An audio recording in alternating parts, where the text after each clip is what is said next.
दोस्तों हम लोग अभी परसों डिलाइट सिनेमा में थे और मेरे साथ दीपाली भी थी और हम लोग प्रेस शो में थे जिसमें हम लोग ने देखी द बंगाल फाइल्स, जो कि विवेक रंजन अग्निहोत्री ने अपनी ट्रायोलॉजी सीरीज में बनाई है। ये तीसरी, पहली जैसे मैंने आपको जानकारी दी है उनकी ताशकंद फाइल थी, उसके बाद कश्मीर फाइल्स और ये बंगाल फाइल्स। तो आपका स्वागत है हमारे चैनल में। तो इसका आपने जो मूवी देखी, बड़ा दिल थाम के मैं देखा, बैठी हुई थी 3 घंटे 20 मिनट, बीच में इंटरवल था 2-3 मिनट का। तो आपको कैसा लगा मूवी? मूवी इतनी अच्छी थी कि आप इंटरवल के लिए बाहर जा ही नहीं सकते। ऐसा था क्योंकि अगर आपने एक चीज में मिस कर दी तो आप वो चीज मतलब भटक जाओगे उस हिस्ट्री से हमारी। और सबसे बड़ी बात है, विवेक अग्निहोत्री जैसे डायरेक्टर ऐसी फिल्मों को लेकर आ रहे हैं, लोगों के बीच में सच्चाई लेकर आ रहे हैं। वो इतिहास का एक ऐसा सच, वो ऐसी कड़वी सच्चाई जिसके बारे में हमें पता ही नहीं है। अगर हम स्कूल की बात करें तो हमारे को स्कूल में कभी पढ़ाया नहीं गया कि जिन्ना था कौन। मुझे अभी तक नहीं पता था, जब मूवी देखी मुझे तब रियलाइज हुआ कि जिन्ना ये था। जो भारत पाकिस्तान का जो पार्टीशन हुआ, सबसे बड़ा रीजन जिन्ना था। और जब मूवी द बंगाल फाइल्स है, इसके बाद ये बोला गया कि 6 से 12 तक के हर बुक्स में जिन्ना के बारे में डालना चाहिए। तो इससे पहले कहाँ थे सरकार, कहाँ क्या सोच रही थी इससे पहले? सबसे बड़ा सवाल ये है। और इस मूवी के जरिए हमने भारती बैनर्जी का जो साथ हुआ वो हम इमेजिन भी नहीं कर सकते। कितनी दर्दनाक चीजें हुई है मेरे लिए। बहुत मेरे को ऐसा लग रहा था एक टाइम के लिए मेरे रोंगटे खड़े हो रहे थे मूवी को देखकर, इतनी खतरनाक थी। और बहुत अच्छे से डायरेक्शन दी गई है उस मूवी को।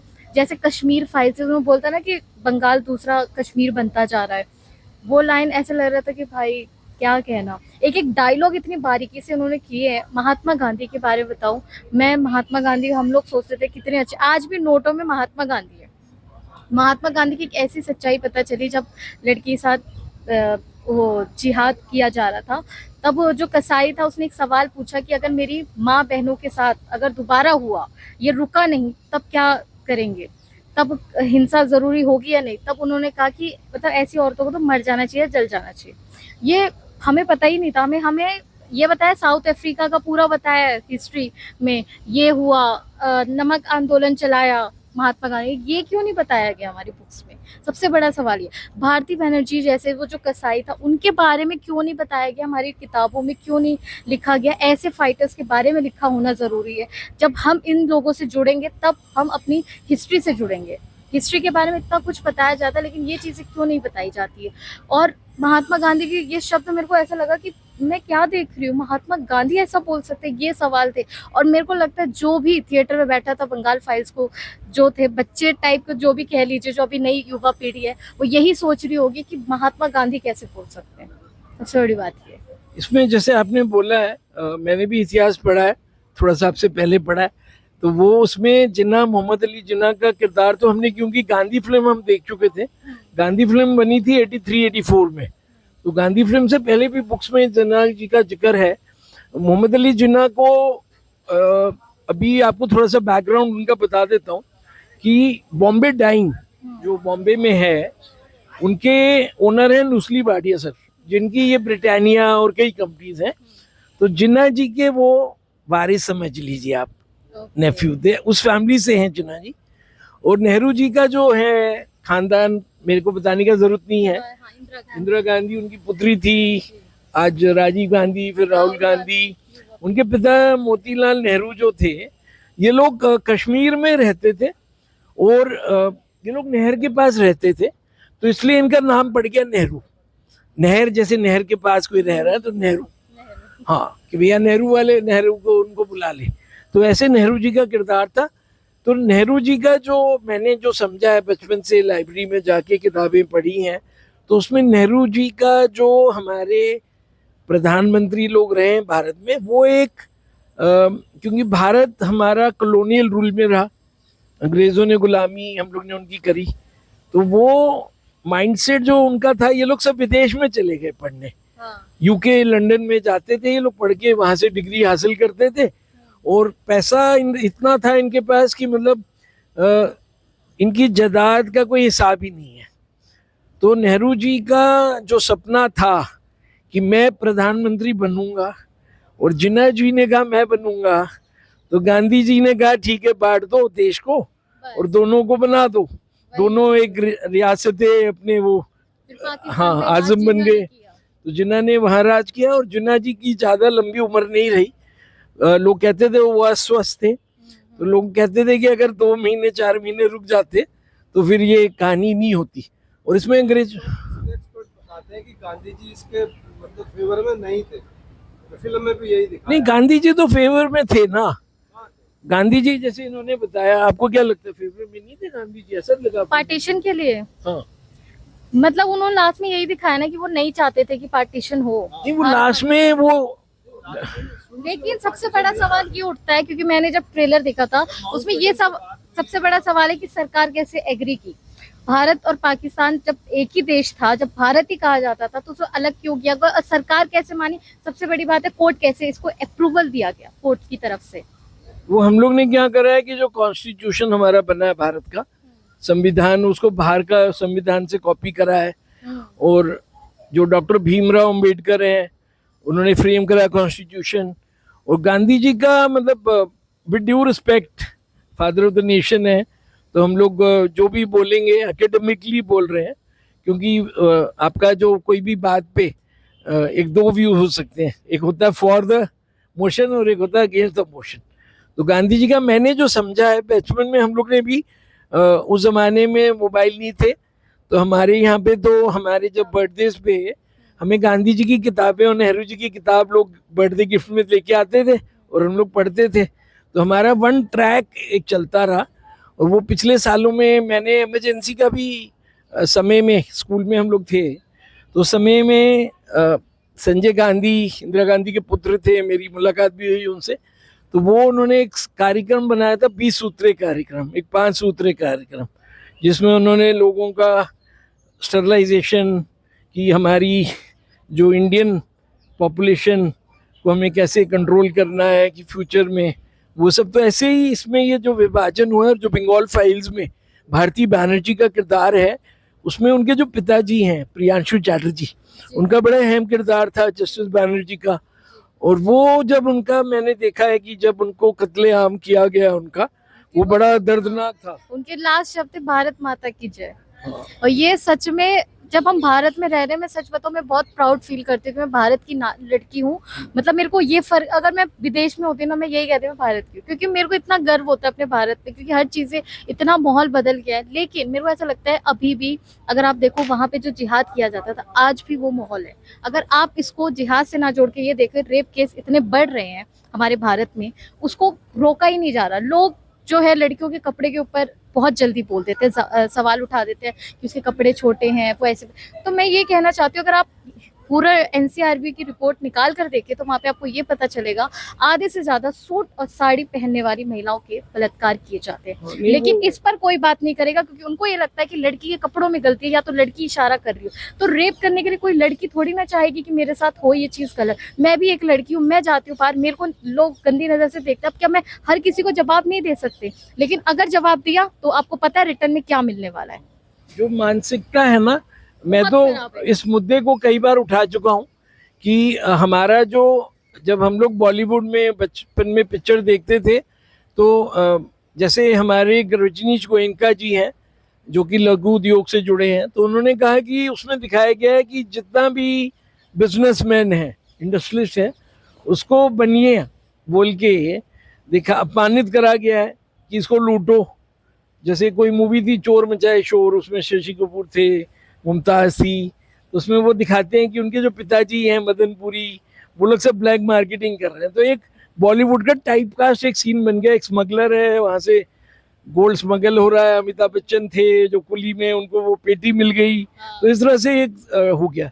और आजकल मैं आपके माध्यम से, क्योंकि आपने ये मुद्दा उठाया है, तो अभी जो हमारे क्राइम पेट्रोल जितने भी सीरियल चलते हैं, चाहे सोनी लाइव पे चल रहे हैं, जो अन्य चैनल्स पे चल रहे हैं, मेरे ख्याल से उसके अंदर जो ड्रामेटाइजेशन करते हैं वो बैन होना चाहिए।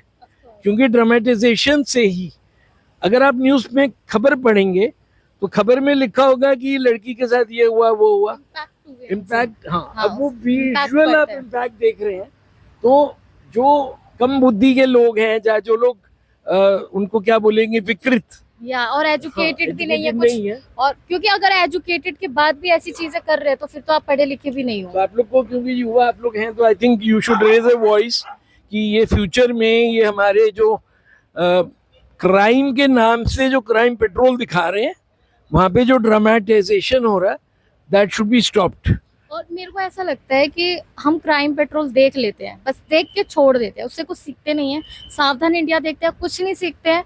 और अगर आप देखो सीआईडी में भी कुछ केसेस ऐसे आते हैं लेकिन कुछ नहीं सीखते। मेरे को ऐसा लगता है कि अभी जिस तरीके का माहौल है, लड़कियां डरती हैं बाहर निकलने से। रात के अगर 10 बज गए तो माँ बाप कहते हैं कि तुम 10 बजे तक क्या कर रही हो बाहर। 10 सवाल खड़े हो जाते हैं लेकिन लड़कों के ऊपर कोई सवाल खड़ा नहीं किया जाता। अगर यही माँ बाप लड़कों को भी बोले कि तुम घर में रहो, तुम 10 बजे क्यों बाहर जा रहे हो, तो कोई भी बेटी असुरक्षित महसूस ही नहीं करेगी। नहीं, आपने बिल्कुल ठीक बोला। और जो मूवीज में मैं, क्योंकि ये मैसेज हमारा था बंगाल फाइल्स को लेके जो था इंटरव्यू, लेकिन क्योंकि आपने ये मुद्दा उठाया, ये बड़ा जो मुद्दा है, जो आजकल ओटीटी प्लेटफॉर्म है, तो ओटीटी प्लेटफॉर्म पे सारा वल्गर गाली, जो बैड माउथ, मैंने अपनी लाइफ में कोई गाली नहीं दी आज तक, लेकिन मतलब हमारे फ्रेंड सर्कल में लोग दे रहे हैं और वो कह रहे हैं कि मतलब तुम इस दुनिया से नहीं हो, तुम्हें गाली नहीं। मुझे ऐसा लगता है कि बिगड़ना और नहीं बिगड़ना वो हमारे ऊपर है। हमारे यहाँ मैं उस माहौल से आई हूँ कि मेरी सारी दोस्त गाली देती थी लेकिन मैंने कभी नहीं दी, क्योंकि मेरे अंदर वो चीज थी नहीं सीखने की। हमारे ऊपर है कि अगर हम उस माहौल में हैं तो हमें सुधरना है या बिगड़ना है। सबसे बड़ा सवाल ये है। तो आप लोग अच्छी चीजें सीखो ना, क्यों जरूरत है आपको सीखने की? अगर आपको मन नहीं है बोलने का तो बोल दो कि नहीं देनी मेरे को नहीं पसंद। क्या एक बार बोलेगा, 2 बार, उसके बाद खुद ही चुप हो जाएंगे। सबसे बड़ी बात ये है। लेकिन लोग ये चीज नहीं समझते, कहते हैं कि यार दोस्त बोल रहा है तो हम भी बोल देते हैं। जो इंडिया में लोगों का कहना है कि विदेशों में, अमेरिका में लोग शराब पी रहे हैं और सिगरेट पी रहे हैं, लेकिन मेरे पिताजी अमेरिका में थे 3 साल, और उन्होंने जब वर्ल्ड बैंक के प्रेसिडेंट के घर पे गए तो उन्होंने ये सवाल उठाया कि अमेरिका में क्या ज़्यादा लोग सिगरेट या शराब पी रहे हैं। तो उन्होंने कहा कि मेरे फादर का नाम लेते हुए कि आपके साथ मेरी बेटी बैठी है, उससे पूछें क्या पीती है। वो 16-17 साल की थी, तो उसने बताया कि हम लोग दूध पीते हैं। तो हमारे फादर ने जब हमें ये सब नॉलेज दी तो हमें कभी इच्छा ही नहीं हुई कि हम लोग जाएं। हम लोग बेस्ट कॉलेजेस में पढ़ रहे हैं, हम लोग डेली पार्टीज में जा रहे हैं, कॉकटेल्स हो रहे हैं। और मेरे साथ तो कुछ लोग रहते हुए सिगरेट छोड़ दिए हैं, कुछ लोगों ने शराब छोड़ दी है, और कुछ लोगों ने नॉन वेज भी 10-20 साल से। मैं उनको नहीं बोलता हूँ कि छोड़ो। मैं एक बात और कहना चाहूंगी कि अभी लड़कों के 10 केसेस आ गए थे। एक केस हुआ जो ड्रम में बंद कर दिया, उसके बाद 10 केस और आए। ठीक है, आप ये सोचिए कि महिलाओं के आए दिन कितने बलात्कार होते हैं, करोड़ों में केसेस होंगे लेकिन उसका कोई भी सॉल्यूशन ही नहीं है। कोई सॉल्व, कोर्ट में जाते हैं, माँ बाप थक कर हार जाते हैं। वो माँ बाप जो बूढ़ा, उनकी उम्र हो चुकी है, वो कैसे कोर्ट के इतने चक्कर लगाए। दामिनी केस की बात मैं करूंगी कि दामिनी एक ऐसी दर्दनाक थी, और आज भी लड़कियों के हो रहे, मैं ये नहीं कर, लेकिन दामिनी का केस इसलिए उठा रही हूँ क्योंकि उसको इंसाफ मिलने में 10 साल लग गए। उस समय मैं सही बताऊं, मैं स्कूल में थी, मेरे को ऐसा लगा यार इतना बुरा हुआ, बस ये सोच के हम छोड़ देते थे, हमारे को मतलब नहीं था। लेकिन अब मैं बड़ी हो गई, मेरे को थोड़ा एहसास हुआ कि कितनी दर्दनाक चीज थी। मैं उनकी मम्मी को देखा था, उनकी मम्मी की आंखें इतनी नम थी, वो माँ दर्द समझ सकती कि कितनी तकलीफ में होगी उसकी बेटी। वो आशा देवी जी जो है, और उनके पिताजी से हम लोग की मुलाकात हुई ही 2-3 बार। और मैं आपको वैसे बता रहा हूँ, जब ये निर्भया कांड हुआ जी तो उनको सफदरजंग हॉस्पिटल में उनका इलाज चल रहा था। बाद में उनको सिंगापुर ले गए थे हवाई जहाज से। जी और किस्मत की बात है कि मेरी माता जी भी उस टाइम में सफदरजंग में एडमिटेड थी, तो बगल के ही कमरे में ये लोग थे। लेकिन क्योंकि हमारी माता जी का बहुत सीरियस केस था, तो हम लोग उस चीज़ में, तो मतलब ऐसे ये नहीं था कि हम लोग मीडिया में हैं तो हम लोग जाके कुछ करेंगे फ्रिज। और मैं उनके मिला हूँ उनसे, तो वो आज उनका एक ही मुहिम है, चाहे एसिड अटैक को आप ले लो। अभी आज हम लोग रामलीला पे इधर आए थे, जो चर्चा हो रही, तो रामलीला में भी लक्ष्मी आई थी, जो करोलबाग की रामलीला है, तो she is an acid attack victim. तो काफ़ी चीज़ें जो गर्ल्स को लेके है, आई फील वरिड कि हमारा देश कहाँ जा रहा है। और हम लोग आपके माध्यम से चाहेंगे कि मतलब ये चीज़ें, I think we should boycott certain things, जो कि जैसे मेरे को तो ऐसा लगता है कि बस देख के मत छोड़ो, उसके लिए कुछ बोलो आवाज जरूरी है। हाँ, और सबसे बड़ी बात है, लड़कियों को ब्लेम करना बंद करो।